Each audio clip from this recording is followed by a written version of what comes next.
What I really need to do is offer a vision and a commander's intent of what our overarching outcome needs to look like, and then delegate and empower teams who are closest to solving those customer problems to answer the call on how to do it best.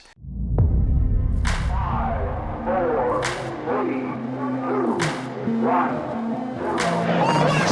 40 seconds, Pip. We're going. Never in the field of human conflict. How do you measure such an astonishing moment in history? You're listening to the bigQUEST podcast with Andy Murray. In a high-stakes, unpredictable world, every day is ripe with blue ocean adventures just waiting to be discovered. You need the mindset, the methods, and the motivation to lead with confidence into the unknown. Come along as we talk to today's top leaders, known for simplifying challenges, outsmarting variables, and inspiring greatness. Welcome to the bigQUEST podcast. How are you, Andy? Hi, Ben. I'm doing great. Looking forward to today. Well, today we have an exciting conversation with Daniel Eckert. Now, a lot of you have heard of Daniel. He's a pioneer in FinTech and digital innovation, and I don't think I've ever met a sharper guy. But Daniel also led some of the really challenging new product launches at Walmart, such as Walmart Pay, which I know we use all the time here in our family. And Walmart is where your connection with Daniel began, when you had the privilege of working together. Yeah, that's right, Ben. I had the privilege of working with Daniel when I was in the U.S. Walmart, and he was so consistently impressive to work with because he always had a drive in him that was driving forward, bringing big teams along with him in collaboration, and doing it in ways that's just rare to see in big corporate companies. And he just did that really, really well. But then he also understood the complexities and uncertainties that come along with doing something big and new. And most of what he worked on was brand new stuff. And so I'm just really excited to have him join us today because, bigQUEST work is about taking on big new challenges in uncertainty and in complexity. And I don't think there's anyone better at it than Daniel. And he shares a lot of experience with us. So let's go to him and see what we can learn. Hi, Daniel. How's it going today? Good to see you. Good to see you too, Andy. Good morning. Good morning. Hey, I want to start with just talking about a bit about your career. You've had quite a career bringing new ideas to market. When did you realize this was something you really wanted to do and put your focus on that as a career? Wow, that's a great question. I don't know if I had any type of moment, epiphany, I would say, but I would say it goes all the way back to when I was actually serving in the United States Marine Corps. A little bit of a funny story about that, in that I was planning to make a transition to the private sector. So candidly, that my wife and I could actually be together for once. We had actually been married but apart because of the deployment schedule that I had in the Marine Corps. And I knew I was going to make a transition to the private sector. But I didn't know anything about business. In fact, I was a history major when I went to undergraduate school. And I think the only two classes that would remotely qualify for business would be a microeconomics class that I took and the history of business that I took out of the business school. And that was pretty much it. I had a pretty strong suspicion I wasn't going to transition to become a history teacher. So I asked a few of my friends who were actually in business school at the time about what this thing called business was. And, no surprise, a minute or so into that conversation, they had said, it's kind of dry, but we can give you some names of some textbooks if you want to kind of see what it looks like. I ended up picking up a corporate finance textbook, and I guess they say the rest is the history. I went to a deployment actually out in Norway and took my corporate finance textbook dutifully with me to see if I could learn a little bit about business, and I fell in love with the language of finance. And from that moment on, it was one of those things that in order to keep my mind kind of going with the problem sets that I was self-appointing to myself, I actually came up with a business idea. And that business idea became actually my first entrepreneurial endeavor around innovation and really doing something that had never been done before. In this instance, it was in the securities industry. And I guess from that moment on, I was bitten with the bug of innovation and the practice of innovation and doing new things into the marketplace that transitioned post-entrepreneurial career into an entrepreneurial opportunity with then at the time JPMorgan Chase. Wow, that goes all the way back to the beginning then for you. That's quite a story. I wouldn't have imagined that. Perhaps thanks to Steve Jobs, who said, "I'd rather be a pirate than in the Navy." He kind of set the gauntlet there of how innovations should be so different from a military type framework. But actually, and based on our discussions, you've brought a lot of the thinking in Agile and how teams work from your military experience. Maybe you can connect the dots a bit. Yeah, it's one of those things that I don't think myself I connected the dots until later in my career, when there was a lot of discussion going on around what Agile and the business practice of Agile looked like. And there were a number of senior executives that were really struggling with the frameworks, the methodologies, and in many ways the mindset.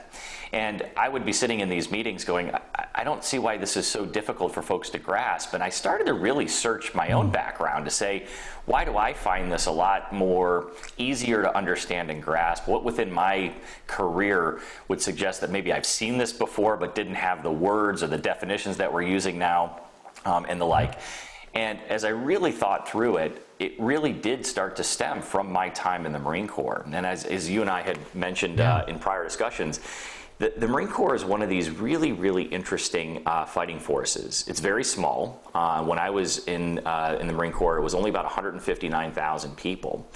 And it's one of the few fighting forces that's fully integrated, meaning it has air, land, and sea assets to bring to bear against its mission. And because it's such a small fighting force, it had to find ways to be flexible and nimble to the needs of the U.S. president, who would call the Marine Corps flexible force and readiness, they would call it. They would call the Marine Corps to deploy early and fast, and would be tasked against a variety of missions. And as a result of that, the Marine Corps came up with this concept called the MAGTF. And of course, like any military organizations, we are acronym heavy. And the Marine Corps MAGTF stands for Marine, Air, Ground Task Force. And the way in which it operated is that you, as a Marine, would be situated within an administrative element, or what we would call in garrison, while you would practice your craft. I was a logistician by training, and I was assigned to a communications element. But when the time came to either engage in an exercise or engage in the actual event of warfare or humanitarian peacekeeping, you would separate from your administrative element, attach into a mission organized, task organized, integrated fighting force, and would then work as that team to accomplish a defined mission. And once that mission was complete, you'd then be repatriated back to your administrative element. And that's just how the Marine Corps worked, and it was how they were able to get leverage from their integrated assets against a unique mission. You fast forward all the way to the business context, and Agile practice has many of the same elements that I just described from the Marine Air Ground Task Force, in that there is a mission orientation. It requires an integrated set of individuals, cross-disciplinary set of individuals, usually product, tech, business, but could be more extensive, especially in regulated environments. Could involve legal, could involve compliance, could involve operational elements. And that team needs to form around what they're trying to accomplish and work flexibly together within bringing their own domain expertise to the puzzle to then accomplish what they're trying to accomplish and sustain it. And it was kind of a light bulb moment for me, that maybe it's because of the 25 plus years ago that I was included in this type of organizational model that I found it to be a lot more easy to understand now in a business context. That's fascinating. I'm curious about how long the military has used this method from a Marine standpoint to take on an enemy, because it wasn't that many years ago, I suppose. You lined up two forces and blasted away. You think about Civil War and different things. So this idea of a multi-disciplinary task force feels to me like it's arranged to tackle an environment of uncertainty, where you're not fighting an enemy that's using a playbook that you might have seen before. I don't know if that's true or not. I don't know how much the history of that, but it feels a lot like the business world today. You're spot on, and I think the evolution, if I have my military history right, really started to take hold post-Korean War and Vietnam War. And it was because the conflicts were starting to change in their dynamic. And candidly, it was also out of necessity because the Marine Corps had been significantly downsized post-Vietnam War, and it had to find a new way in which to deploy that wasn't just around a littoral mission, meaning an amphibious assault, which was typically what you'd find in World War II and even in the Korean Wars. The Marines were always known as, a department, they still are, a department of the Navy, and they would move from ship to shore and establish that beachhead element in a massive follow-on land invasion.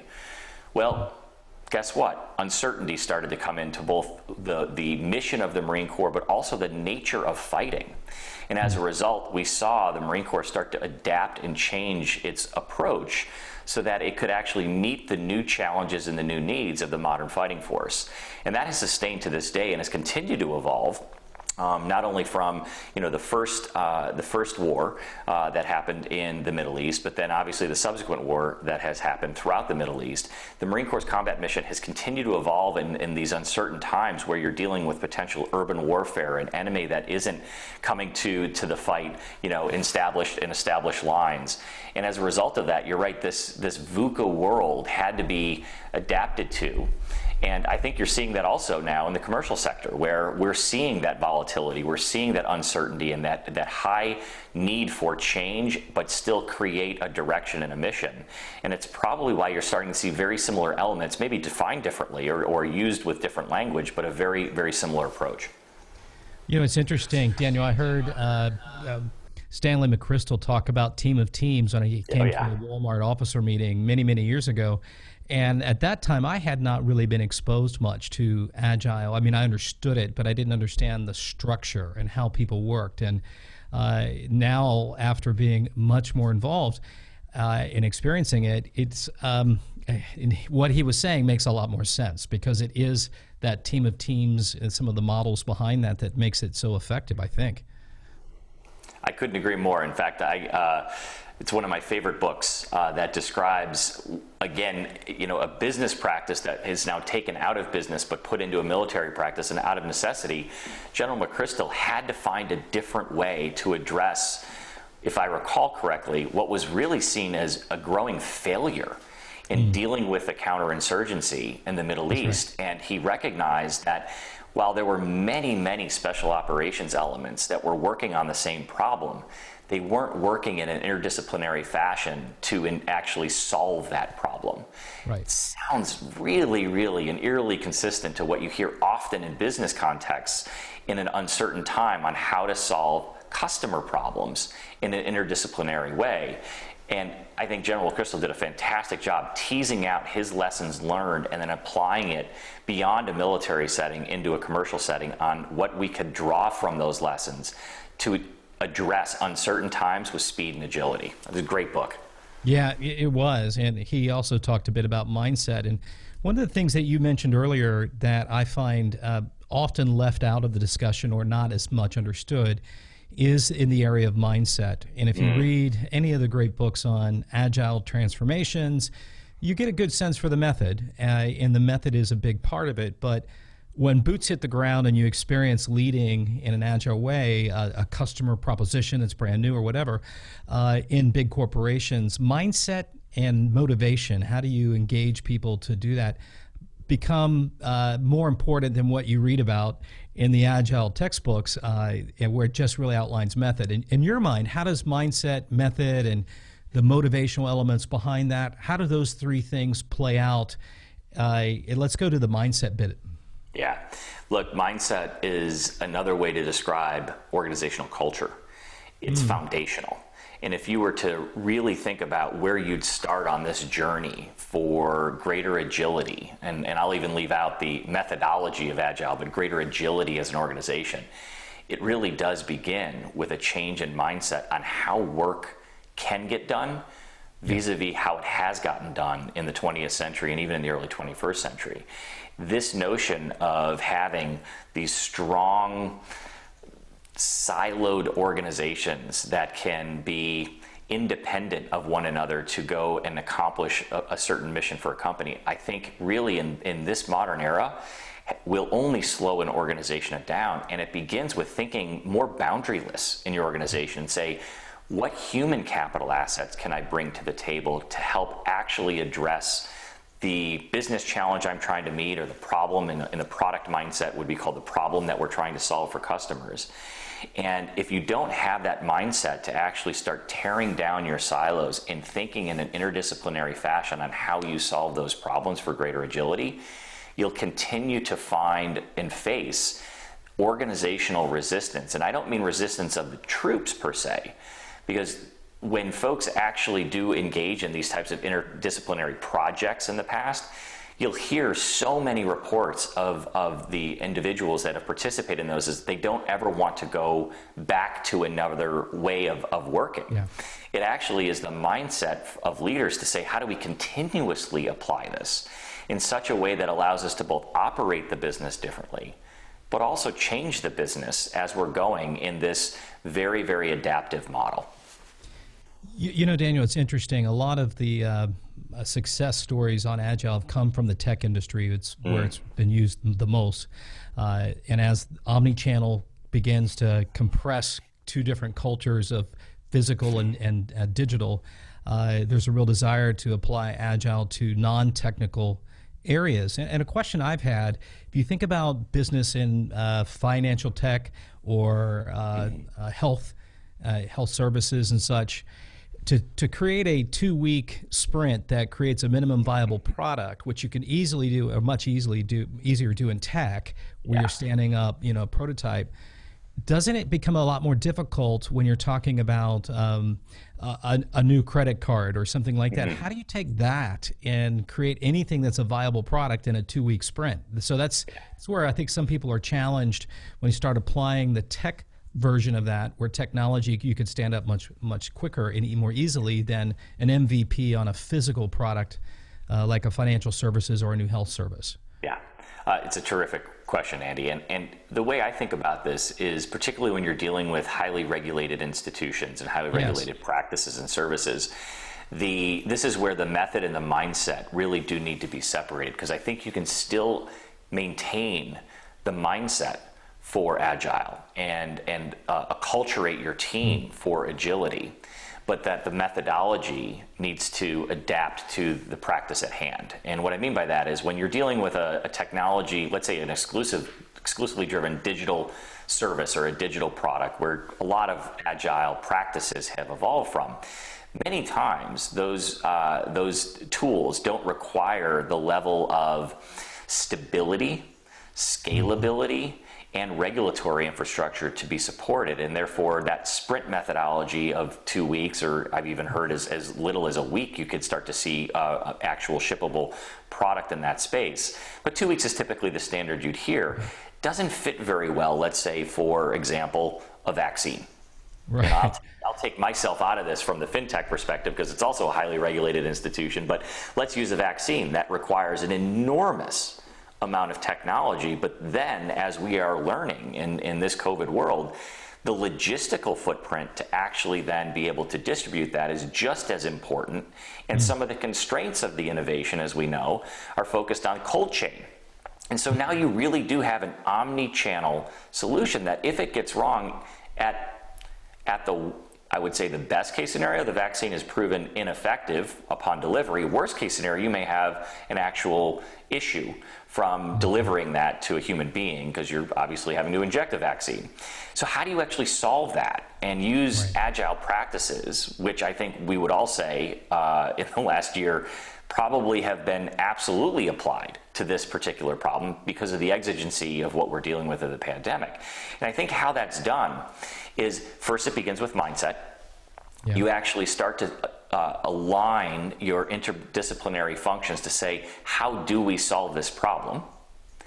And Project Lightspeed is a great example of how, or Warp Speed, I'm sorry, rather, is a great case in point on how the government has applied these Agile practices to say, what would be required to help solve this problem? What's going to require a lot of different disciplines, and not just the medical discipline of understanding how to develop a vaccine, but now we need the actual producers of the vaccines. We need supply chain associations. We need to actually how to forward deploy this, how to store it. All of those things came in up front and started to build the right task force model, both private sector and public sector, to be able to produce that. But the sprint methodology needed to adapt because we may not have been able to see results in the laboratory for 4 to 5 weeks, and that's okay. And I think this is a great example of how you can use the mindset and then modify your methodology for your particular industry, your particular setting, but still see rapid gains and high-performing cultures built from the application of that mindset. That is a great example and a great illustration of how to do it. I've never put my head around it in that way. And you're thinking about the logistics of when the FDA does give approval, you've got 24 hours, people getting vaccines. Someone had pulled that timeline, that critical path forward to probably day one, which you wouldn't typically do in a linear waterfall type project. You're spot on, and I think it's one of those examples. We would use this often when we apply Agile in my past lives, is you have to think end to end. Just having a piece of the puzzle doesn't actually solve the problem, and being very crystalline on what problem you're trying to solve is a very, very important of this mindset. This Agile mindset is saying, well, we don't actually solve the problem until we start inoculating the population at scale. We can inoculate that's a 50 great point, people. because it's the objective might be to get it out there, but the outcome isn't you've shipped a vaccine, it's people got vaccinated. That's exactly right. To understand the difference in the outcome. How often did you talk about outcomes versus objectives in perhaps the military background or in some of the product work you've been doing, where you can describe this is the outcome we want versus necessarily here's our objective? Yeah, I think maybe I'm wired that way, and it's this mission orientation maybe that was beaten into me when I was a young lad in the Marine Corps, and that mission accomplishment is really when you know the work is done. Now, there may be interim objectives that come through on often a step-by-step basis, and often can take spans of time, but unless you have full understanding of what defines mission accomplished, it's very challenging to understand why you're actually hitting those inner objectives. So you really do need to have, we called it in the Marine Corps back in the day, a true understanding of what we call commander's intent. And commander's intent was, at the end of the day, when all else goes to pot, and the variability that you find once you cross the line of departure, as we called it, and your best laid plan will then fall apart, it always does. What is the commander's intent of the outcome that's required so that you can push and empower your team and decision making to the lowest possible level, but have a common understanding of what done looks like? And that's an incredibly powerful concept that when I was task organizing a lot of things in business, I would continue to maintain that focus, and I would use even language like that. I probably got curious stares from some of my teammates where I said, well, here's my commander's intent, and here's what we know what outcome we're trying to accomplish. Because it creates that, as I think we often say in business, that North Star. It creates that point of light that everyone can see and work towards, knowing that the journey along the way will have many, many different changes and adaptations that are required, but we know what done looks like. And I would say, one example I would use when we were conceptualizing and developing Walmart Pay, and this was way back in 2014, 2015, when Apple Pay had just been introduced and Google Wallet had been at least announced, I would say. It was creating a lot of disruption in the financial technology community and in the merchant community, because we had to understand whether this was something that was truly disruptive, how it would disrupt our relationship with the customer, and then at what point in time would this reach actual saturation. When at Walmart we were looking at how to improve our overall checkout experience using mobile, what we defined as done was an application that dramatically improves the checkout experience at retail at scale. And that's an important comma and 2 words at the end, because we could have easily produced all sorts of novel and interesting technologies that would have gotten a great press release and would have really showcased maybe our technical prowess. But if it couldn't have worked as easily on our most modern point of sale in our most showcaseable supercenter as much as it would have worked in a 30-year-old supercenter that hasn't gotten an upgrade in technology at the point of sale and is still working on green scenes, we would fail. We would have failed in our endeavor. So ensuring that you actually are crystalline about what you're trying to solve and the outcome that achieves that objective is so vitally important to, I think, this process and this mindset. Well, it's interesting, even from a marketing perspective, it's one of the things I learned from Walmart. I would have many agencies come and produce brilliant ideas that would work super well in 3 stores. And yet, they at scale is a real delineation between, what's really a true scalable idea, and it changes everything. One of the things I've seen, Daniel, is a gap between the top strategic planning of an executive team and and the agile teams at the bottom working from customer insight and flying and innovating on the way. Even a three-year plan that most organizations have to present as an executive team or top team, senior team.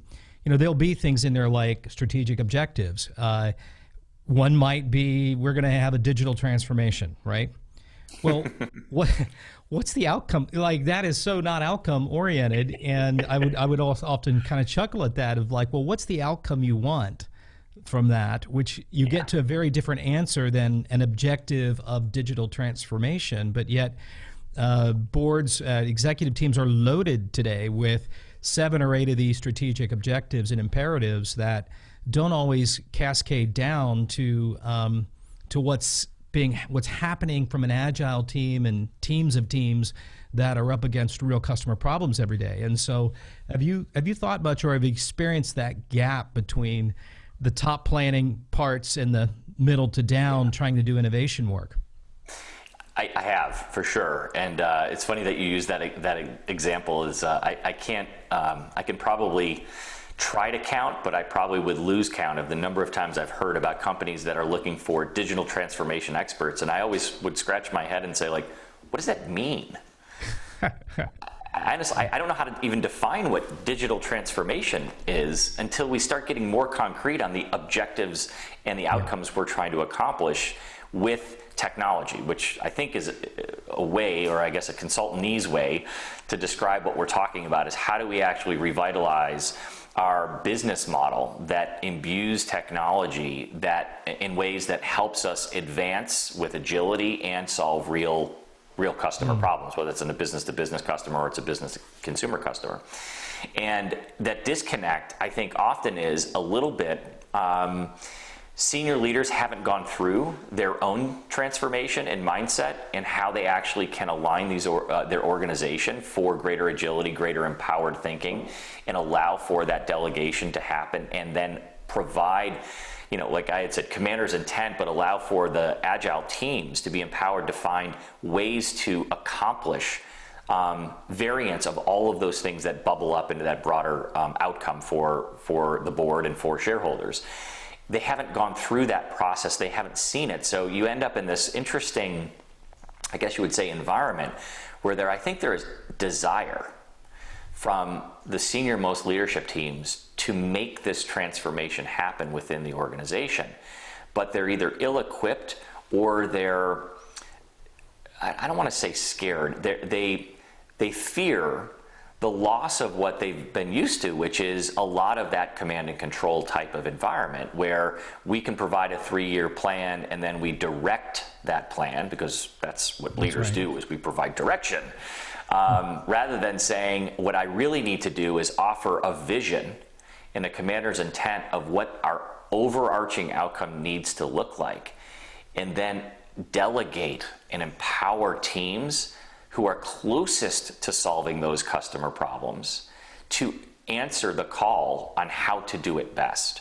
But boy, that makes people so uncomfortable, Daniel. That is because we've been trained for achievement. We've been trained, so many leaders have grown up by having the answers, or you're talking about something that's so unfamiliar to a lot of senior leaders about how do you not have the solution? How do you mean we're going to embark on this and not know? But yeah, the people will come up with the answers as we go. It's such a foreign concept that we've not been trained or had those experiences, many as senior leaders. So it's probably no wonder it's such a big leap. for especially those senior leaders that haven't worked in a .com or a digital pure play?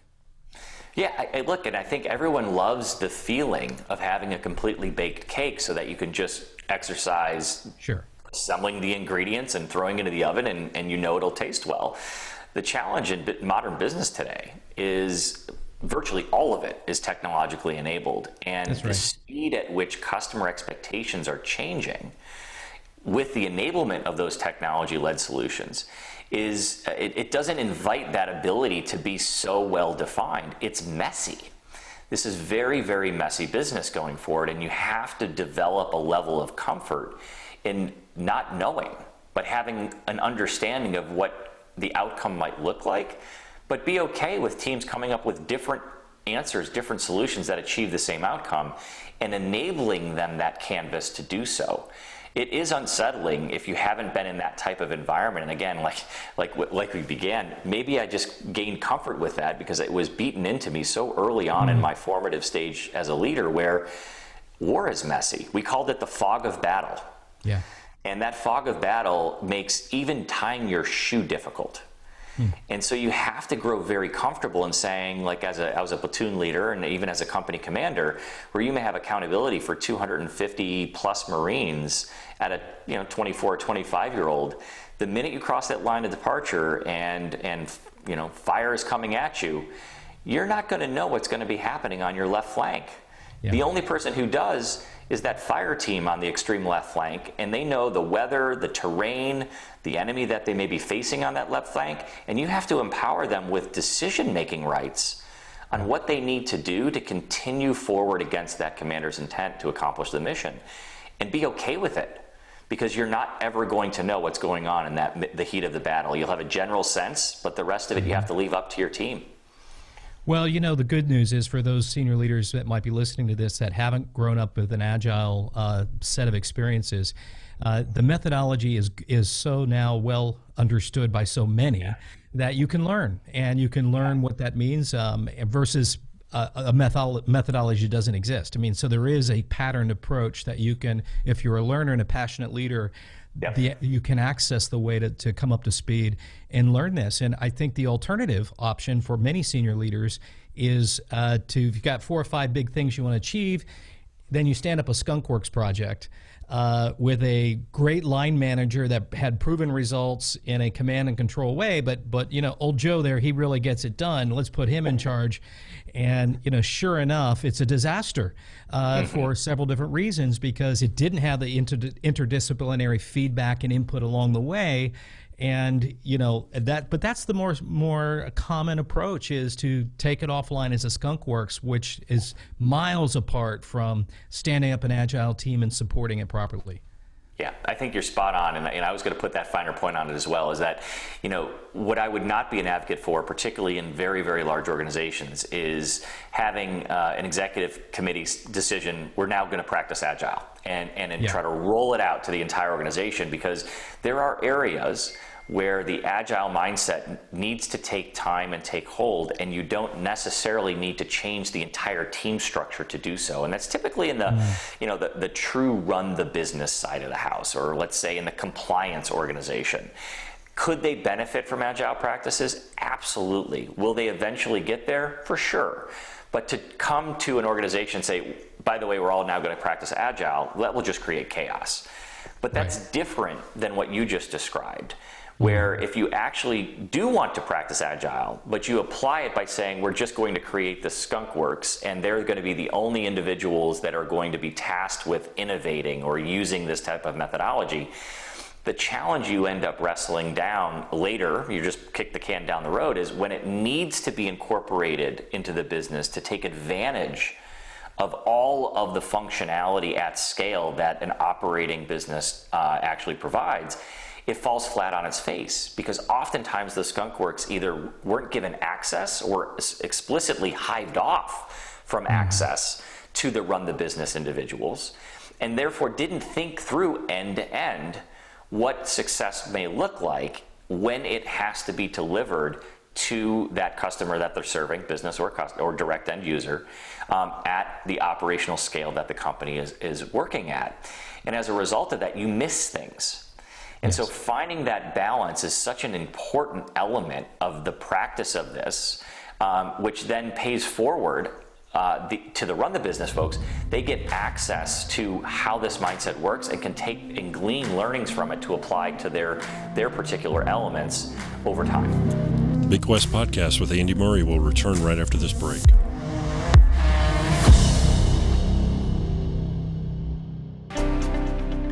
Today more than ever, we need leaders who lead with the values of excellence, professionalism, innovation, and collegiality, which stand for EPIC. These are the values the Walton College of Business consistently demonstrate. I've worked with the Walton College as a business owner or executive for over 25 years, and I can tell you with certainty, the students we've hired, the exec ed programs, and the insights from their research have made an epic impact and continue to inspire me with new ways of thinking.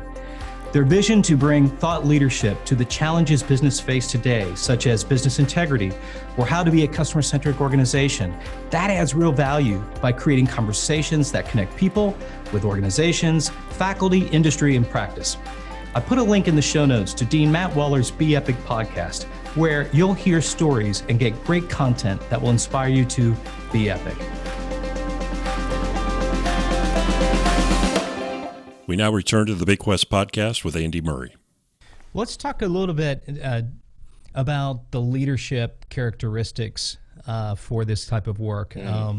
Because I think one of the things, Daniel, is a lot of people wait to be assigned something of interest in innovation or some kind of thing, but some others don't wait for permission. There's opportunities ever around, and the ability to take on and lead in this way is not necessarily something you have to wait to be given permission, because what you're really saying is you want authority, to be given authority to take that on. You started as an entrepreneur where you didn't wait on permission. You saw an opportunity, you took it, which may be why you are the way you are. But how many of the big things you ended up working on or doing came from fiat of a more senior executive versus something as you saw the opportunity in the gap and you leaned into it and said, let's go do this? Yeah, it's funny, when I look back on my career, I would say very, very few of the innovations we brought to market at scale were as a result of someone from on high saying, thou shalt go do this. And you now have all of the resources and the team available at your disposal to go get it done. I'll use an example from my early Walmart days, actually, where we had built and delivered a really what was the first quote unquote neobank or challenger bank in the marketplace back in 2012 in partnership with American Express. And this was, again, from when at the time that I was leading financial services, we were analyzing the industry and finding that at the time, if you remember 2012, towards the height of the Great Recession, maybe just starting on the downtick, but at the time, banks were reviled by Americans. They were not trustworthy, or at least that's how Americans would claim they were not trustworthy. And they really were looking for a solution that made sense from a trusted provider. And it largely was trying to avoid what was increasingly a fee-driven type of product just for their everyday checking accounts. And in addition, they wanted somebody they could trust. They wanted a brand they could trust with their money. And this was just, qualitative research that we were doing as a team. And we came up with this notion of, while we were a great leader in serving the and underbanked populations, we saw there was now a growing population, about 54 million households, that would classify themselves as unhappily banked, almost like they were in a bad marriage, but they didn't know how to get out of it. And so we started to think of we should be able to help that. With our size and scale and our ability to innovate with partners, we should be able to help that. But on the backdrop of this, Walmart had actually attempted to get into core banking back in the early 2000s. Yeah, I remember that. It was messy. Yeah. Congress, lobbyists, the banks, they were all very, very fearful, and candidly, we were licking our wounds from our attempts in doing so. So this was not a very comfortable idea to try to pitch to senior leadership at Walmart. Yeah. So I still remember I walked in one day, had a one-on-one with our CEO at the time, And I had just very, very quietly said, about the B word. And he's, what do you mean? I said, the banking word. If I could find a way to actually deliver the exact same mandate, the same mission that we were trying to accomplish for our customers in providing a better way to bank without being a bank, would that be something that you might have an interest in? And individual said, yeah, I guess. I'm not sure how you do that, but think about it and let me know. So maybe for me, I'm one of those folks that I don't ask for permission twice. So I went back to my team and said, okay, we got the go button. Let's try to figure out how to make You took that as a yes. And about 8 months later, I still remember, about 8 or 9 months later, we had worked furiously. We sourced a partner. We developed the technology. We actually started to think about what the distribution model would look like so that we could implement this at scale, all 4,700 stores and digitally with a mobile app.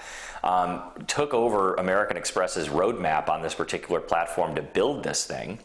And in an offhanded way, 9 months or 8 months later, CEO said, hey, about that thing we talked about a while ago, like, how's that going? And my response was, it's launching in 3 weeks. And he went, oh, really? I said, we're launching in 3 weeks. This thing is going. And his response was, good luck. I'm glad that you actually took the bull by the horns, and let's see how it goes. Boy, what a great story. And, it's so encouraging for people that are just, they want to do it, their passion's there, but they think they have to have permission. I would just say, look, what you want is alignment to the company purpose, for sure. And if it's on company purpose and on brand, then, take those steps and do it. Now, I do have a follow-on question to your story. How do you get people, and why would anyone want to join your quest when the best path to promotion, it has been proven, is to do things that have been done before, don't take risk, and just work on things that are certain and get there and just do it as fast as you can? I mean, you're asking someone to join your team to do something that might fail, that may not have all the right levels of top sponsorship that it should. That seems like a big career risk. How did you, outside of having pictures, how did you get the team to sign on? It's a big career risk for me too, included. I have always found, and you have to recall the backdrop of some of this was, these were individuals that were on that path, but still merrily joined the quest that we were onto. And I think it began with, like you had said, alignment with company purpose and culture. And the vision we were trying to set for ourselves is to really, and this is an overused phrase, so forgive me, but really change the game on how customers could be better served in a very unique way that only at the time Walmart could do, but it could apply to many other companies as well, as only insert company name can do. And painting that vision on the why we're trying to accomplish what we're trying to accomplish, and to invite them to bring all of their skill and all of their ability to that objective, to that outcome we're trying to accomplish, I think is what becomes really energizing for folks. I think, yes, career ambitions and promotions, they all they factor into the equation, but I've never seen teams more engaged and more happy than when they understand the vision, the why behind the vision, and they feel that they are absolutely co-contributing to its accomplishment. And yes, that takes a little bit of a different leadership style, because you actually do need to practice what you're preaching there. You can't say, here's our vision, here's our North Star, and now I'm going to tell everyone how to do it. I'm going to direct it. You actually have to say, we want you to be involved and bring all of your intellectual capacity and your passions. And oftentimes, what I would find in my team is that the role that the individual, I would say, technically had, and if in their job description, and the role that they may have been playing on that quest could be two different things, and that's okay. Yeah. That gives people permission to play outside or color outside of their lines in ways that they're passionate about. And the reward then is to be part of a team that actually has been able to accomplish something that, candidly, is a once-in-a-career type of thing. And I've been very fortunate to have about 5 of those with teams like this. And naturally, promotions happen out of that, because you see people's real aptitudes, their real passions, and allows them to be better placed against their strengths as well. The other thing that's interesting there is there's quite a bit of discretionary capacity that's untapped. I mean, you hear all the times, take an initiative like, let's lower cost 20%. Well, that doesn't get me too excited. And everybody would say, well, no one has a lot of time. Gee, we're overbooked as it is. But then you put out an exciting opportunity to be part of a quest or something new like that, and all of a sudden the time shows up. And it's that idea that that discretionary capacity is waiting. I think Thoreau got it right when he said most men live lives of quiet desperation and go to the graves with the music still inside them. I mean, you see that in the workforce. There's a great book out it's called Alive at Work, The Neuroscience of Helping People Love What They Do by Daniel Cable. And their research said that there is actually in our DNA a seeking system to go after adventure. And what you're tapping into and what you've tapped into so many times is that DNA thing that's there, the seeking system, as it's called, to go try things. I think just people, that is so overlooked in so many organizations because we've been scaling optimization, not scaling innovation. You are spot on. And I've seen it over and over again. I'll use another example very quickly. Again, back to the discussion around Walmart Pay is when Walmart Pay was actually formed in concept, it was a white paper that a team of 2 other individuals and I had co-written and presented to the board in, I would say it was February, I think it was February of 2015. And board presentation went fine. I always find them neutral to downside when you actually present to the full board of directors of any company. But it went quiet after that. And so I had felt like this was it was a side hustle that I had been asked to actually help at least produce this strategy. And then nothing had happened for about 2 months until the CEO gave me a call and said, we want to hear a little bit more about how we would actually do something in this strategy. And of course, my immediate reaction was like, look, I've got a day job. I'm running a very large P&L. I did a burst of work for a period of time to get that strategy out there, but I don't have resources or budget, or I didn't even have an inkling of how we would do it per se. But called to the the rally of, okay, how could we actually accomplish this type of objective? And the meeting went, I would say, very well. It was a 2-hour meeting, just about 3 or 4 of us. And the response was, we need a prototype by August. And this was now April. We need a prototype by August, and we want to be in market by October. Wow. Walmart had never worked that fast on anything per se. And my immediate response is, I don't have a budget. I don't have a team. I don't even have technology resources that are assigned to me. Like, how am I going to do this? And candidly, the response was, well, you'll figure it out. I guess you're going to have to figure it out. I knew it. You're going to figure it out. Well, that's right up the next question I really wanted to talk to you about is as soon as you take on something like this, you get bombarded with obstacles. You become a dragon slayer, and the more obstacles you get, the better you're at. Better you get at solving them. So tell me some of your learnings on slaying dragons. Yes. One you told me was how to horse trade, which I thought was brilliant. Horse trade is definitely one of them. I think, boy, there's numerous examples I can draw from. But I think you do get better over time in understanding that when you take on a big quest like this, much like you had just described, or a great adventure, you're going to find obstacles almost immediately, and dragons you're going to need to figure out how to slay. Yeah. And I guess some of the tips and techniques that I've used over time first begin with actually empathy. And so when I hear of an obstacle, I hear, let's say, a cross-functional counterpart of mine who may not have been involved on the early decision or early initiative, and now is coming up with 700 reasons why this can't happen, won't happen, is probably illegal, and you might go to jail, let's say. I start first by trying to walk a mile in their shoes and really understand with empathy what's causing the obstacle to occur in that person's mind. There may be some very legitimate things that we have to address and we need to overcome, but I would much prefer to overcome them by inviting them to help co-solve the problem, co-create the solution, than to say, you are now an adversary and I need to figure out a way to defeat that adversary. So maybe the dragon analogy is not a great example. It's rather by saying, you bring a level of subject matter expertise that we should listen to. And now the question is to reframe the challenge of not why can't we, but how could we? What's the art of the possible with all of that incredible domain expertise that you now bring to the table of telling us why the current structure might not work? What's an alternative structure that could work? What if we tweaked X, Y, and Z? Would that actually change the issue? What if we thought differently about solving the problem entirely? And bringing and inviting them for that co-creation process, I think, is really important. And then I think, secondly, like you talked about with horse trading, is sometimes that still won't work because it may be a resource owner.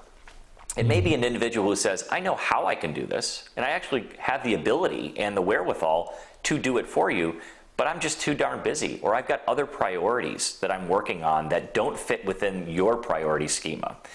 Oftentimes, one of the approaches I would use was actually try to understand where there's mutual gain. And then we start playing, like you said, the horse trading game as well. Hey, if we can apply this technique or this tactic or this level of expertise to this particular problem, you're going to gain a learning curve efficiency against the priority that you're also struggling to get done. So if we work together, we actually can kill two birds with one stone, so to speak, which is a terrible analogy, but you get my drift. No, I do. I would use that often. Yeah, well, I'll just give a firsthand story. You probably don't even remember this, but you were launching this whole new Walmart at the time called Mobile Pay, and you needed a lot of design and marketing resources, and the person I had assigned to the project came to me with her hair on fire saying, we need this and we need it in like a week and a half, and Daniel is doing this thing. And I said, what's Daniel smoking? That's a 6-week project. We can't do that in 2 weeks.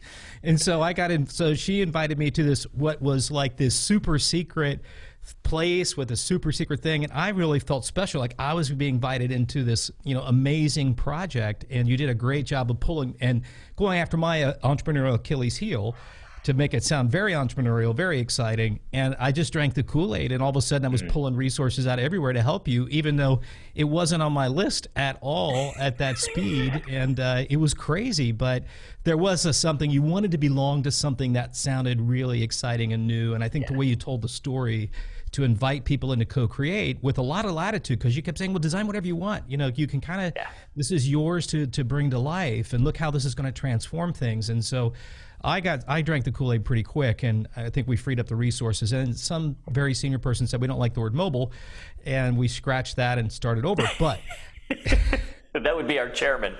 yeah, him. And so, but you do practice what you preach on that. And I guess the last big question I would have is, you mentioned it a little bit, but there is something about looking back in your career, and you mark that career by those moments where you were part of something really big and got excited about that. Have you carried any of those tribes forward with you into life that you can look back on and still connect with, and they still talk about it the same way? They do, and it's one of the things. Thank you, by the way, Andy, for all of your support in the time that we were able to partner together. And I just want to go back to that real quick, and then I'll answer your question. Is that what's so important in building that type of quest-like vision and empowering the team is you also have to be able to, as a leader, ensure that everyone is winning and getting credit, and to share liberally the success among the team, as opposed to defining it as the success of the leader. It's so very important to feel that the thing that you're accomplishing is owned by everyone, and that we win together.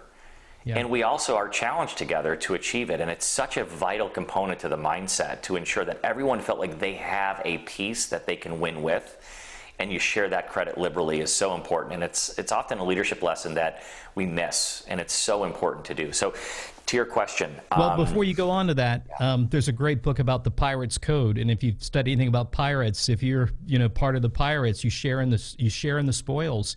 And the spoils in modern day time is a shared story. And to be part of that success story of what you're talking about is very much a great pirate's mindset. Yeah, you're absolutely right. And so to your question about that, around tribes that have carried forward with me, and when we discuss some of the things that we were able to accomplish together, and even we're able to continue forward with some of these, is it's probably my greatest joy as a leader and as a teammate, is what I like to describe them, alongside them and serving them, is when we look back on those efforts, those initiatives, or even just a time frame where we had a run, so to speak, a list of innovations in support of a customer and a growth story that you could look back on and go, wow, we just did that. When we get together for your favorite beverage, often, in fact, almost always, the response I will have is, that was the best time I've ever had in my entire career. And I'm constantly hearing, I'm longing to see it and find it again once a chapter like that closes, because it is a remarkable environment to operate in. It's a high-performing environment to go in. And very rarely during that time frame did I hear any of those individuals. And at one time, there was a team of over 900 people working within this particular area to a T. And I visited them in India, visited them in the West Coast, East Coast, in the center. To a T, I would not hear individuals saying, well, what about my promotion? Or what am I actually getting out of this? In fact, there was just a joy to be part of the team, and good things happened to that team and still continue to happen to that team because of that. And I think the greatest gift I could provide to that team is allowing them the ability to pay that forward to the next team that they're part of, to continue to rekindle that in their adventure going forward. What a great story. And I think your passion about helping future leaders, new leaders, current leaders recreate that experience for themselves and their teams by sharing some of these principles. I mean, that's what this is really about. That's really what bigQUEST is all about, is just helping more people that may not have had that opportunity yet, or want to lead a team to do something really meaningful and important, and then have that benefit of what it does for others. There's nothing else like it, and there's just nothing else like it. And what you've shared with us today, Daniel, will go a long way, I think, in giving some more tips and guidance and perspective that is that kind of leadership is accessible. It is accessible to anyone that has a passion for leadership and to do things. And you don't have to be given it from a title. It doesn't come with a company culture that says this is the only way to do it. I mean, you could do it anywhere, because everything that stands in the way is just one more dragon to slay, and you can get good at that too. So, boy, I really appreciate your time today, and it's such a joy to talk to someone that has the passion to lead people to the land beyond the land they know. Absolutely, and it's what I'm so excited about, and what you're doing here with bigQUEST. I think it's a really, really important thing, and I was just absolutely honored and privileged to spend a little bit of time with you today. Thanks for listening to the bigQUEST podcast with Andy Murray. Make sure to head over to bigQUEST.com to download our free checklist to launch your own bigQUEST. On the website, you'll find resources and ideas around the method, mindset, and motivation concepts behind the bigQUEST framework. If you like this episode, make sure to subscribe and leave a comment. We'd love to hear what resonated with you today. And if you want to share this podcast, we're available on Apple Podcasts, Stitcher Radio, Spotify, Google Play, and anywhere you listen to audio. Our goal with this podcast is to help passionate leaders think differently and make meaningful change. Be sure to subscribe so you'll be notified when the next episode goes live. Until next time, I'm Ben Ortliff here with Andy Murray, reminding you to think big and quest on.